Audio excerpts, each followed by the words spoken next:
Some attributes are not scalar, not holding a single string as value, but an array of strings.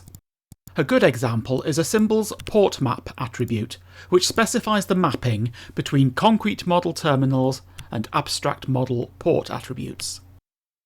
After placing an NPN transistor, remove the devmap attribute because it would also set the port map and would interfere.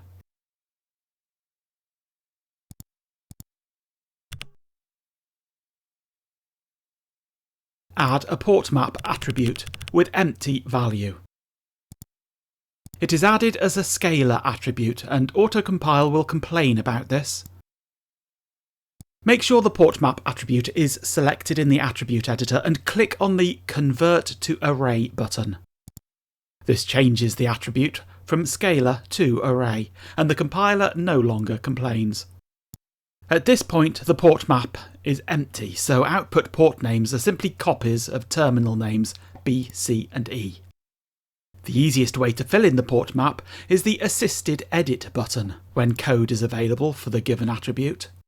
In case of port map, it presents 3 fields per terminal. First is the terminal name B, C and E in our case. Then the output attribute key of the port in the abstract model, preset to PCB/pinnum, because port map is most often used for PCB footprint pinouts. The third field is the attribute value in the abstract model. Start filling in the pinout terminal name to pin number for B and C. Note, terminal names and attribute keys are case sensitive. The third terminal, E, is left out to demonstrate manual editing when assisted edit is not available. In the case of manual edit, the user needs to know the syntax of the specific attribute. For port map, that is terminal name, arrow, port attribute key, equals port attribute number, as specified in the sch-rnd model. Select the last entry and click on Ins After.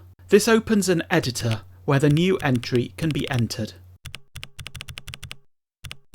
After clicking OK, the new entry appears at the end of the array, and after autocompile, it takes effect on the drawing.